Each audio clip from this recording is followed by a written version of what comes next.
the Citroen Grand C4 Picasso. Now this is a 7-seater MPV which actually looks pretty cool. I really like this front end design treatment here, and the way that you've got the LED daytime running lights above the normal headlights, a bit like eyebrows above an eye.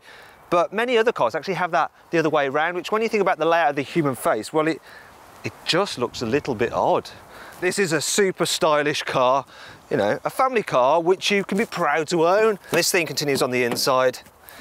Now, I really like the interior design of this Picasso. So you've got this swooping dash, it's got this two-tone effect, and it's all very minimalist because most of the car's controls are actually done through the touchscreen, and the quality in your eye line is pretty good, though when you do feel a bit lower down, some of the plastics are a touch scratchy, but then it's actually quite a good value car.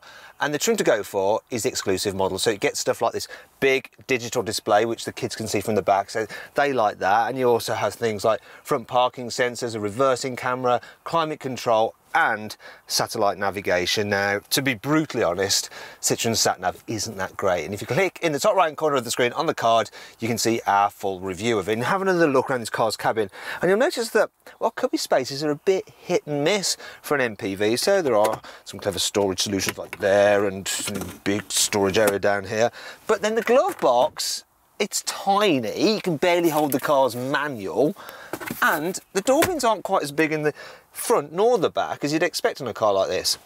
Speaking of abilities to carry stuff, in other ways, the Picasso is absolutely huge.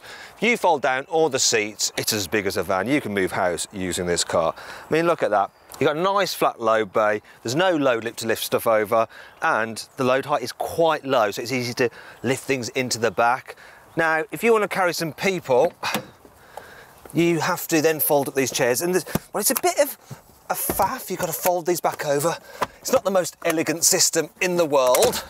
Push these back. Got the seats in place now, and as you can see, there's still an absolutely massive boot there. You can carry people and lots of stuff. You want to turn it into the 7-seater, you have to fold this. This car, it's like a game of origami, really. Put these seats up, put them back down, and that's the boot you're left with. So not particularly big, you can't carry 7 people and their things. Though to be fair, the space you've got here is actually slightly bigger than on its main rivals. But yeah, okay. So what's it like for carrying people rather than stuff? Well, getting into the back is reasonably easy. You fold the seat forward and that base flips up, which, while this gives you a good way to get into the back, it's not the most elegant system, I don't think, because when you pull it back down, you then have to snap it back into place. Now I'm going to shift this out of the way so you can see what the heck is going on back here. Oh gosh, I tell you, these seats can be a right old pain. Now, with me in the back seat, you can probably see, well, I haven't got much headroom at all. Adults aren't going to like it back here, even though legroom is actually all right. Another interesting thing is the person on this side has a cup holder, but, well, the person here doesn't, so poor them, hey? Now I'm going to get into the middle seat. Ooh, right, work my way round. Well, this is probably the one of the most awkward reviews I've done, actually. Let me get this seat back. I really don't like the seating system that much in this car. It's a bit confusing, but I can't fault these seats themselves in the middle row because they are the same size. They're not in many of this car's rivals, so that's a really nice touch. And they're reasonably comfy. You've got a flat floor there, and the thing is, if you get the middle seat, you've got this space here, you can actually stretch out a little bit more. I do like that. Obviously, you can slide these chairs. You can recline them if I can find the lever. There we go. And on the whole, they're good. You do seem to sit quite low in this car, so your knees feel quite high, which does get a bit of a pain on a long journey. You can get the car with these tables, picnic tables. They are pretty sturdy, and you have a little reading light there as well. Need to point this out as well. Each of these seats actually has ISOFIX fittings for a baby seat. Now, if you want to see how easy it is to fit a baby seat in this car, just click in the top right-hand corner of the screen on the card. You'll also be able to see what it's like for carrying people. So you've got people in each of the rows of this car and across this middle row to see if it's going to be practical enough for you and your family. And we've also got an in-depth review of how much stuff you can pack into this car's boot. There's plenty of other things to like about the C4 Grand Picasso. Here's 5 more. A little security mirror lets you see what all the fuss is about in the back seats. The 3D effect lights are the stuff of concept cars, not supposedly practical people carriers. You can get the car with a removable central cubby because pourquoi pas? Massage seats are available and there's car support for those who really want to travel in first class. With the glass roof you can see the stars at night and the blind actually retracts pretty quickly. However, not everything about this car is great.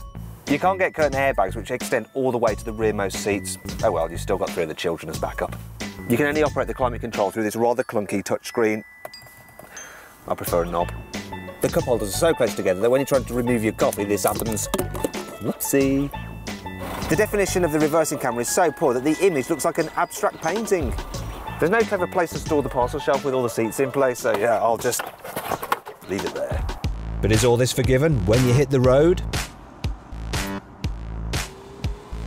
Well, that all depends. You see, in isolation, most people will be more than happy with this car's ride handling and sound insulation. But when you compare it to the new Volkswagen Touran, well, it's not quite as comfy, quiet, or as precise to drive.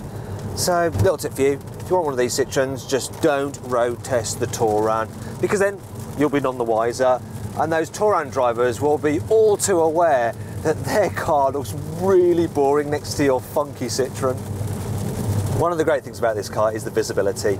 So according to Citroen, there's almost 6 meters squared of glass in here. And that doesn't include this optional panoramic sunroof. It does include this though, the huge windscreen. That's lovely. Now you should have a good look around this car's cabin yourself by clicking in the top right hand corner of the screen on the card to watch our 360-degree video. And make sure you're watching on mobile, because then you can move your phone around to have a good look round for yourself. And it's a bit like you're sat here driving with me.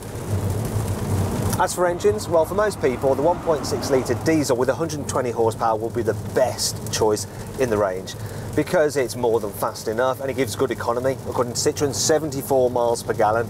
Now this car's got the 2 litre diesel. I just don't think it's as good because it's not really that much quicker. It feels a little bit rough and economy is about 10 miles per gallon down at 64 miles per gallon. Though in reality, if I look at the trip computer, I'm actually only doing 44 miles per gallon.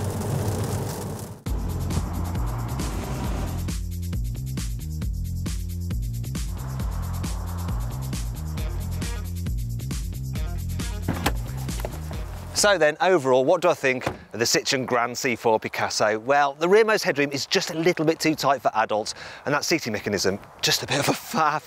But this is a great looking 7-seater MPV, and, well, it's absolutely cavernous. Now, if you click up there, you can get more information and find out the best deal you can get on a Citroen Grand C4 Picasso at carwow.co.uk. Thanks for watching. If you click over there, you can watch our group test video between the Citroen Grand C4 Picasso, the new Volkswagen Touran and the Kia Carens. And if you enjoyed this video, please like it, share it and subscribe to our channel. Now, did you spot the Easter egg in the video? It was the self-portrait of Pablo Picasso.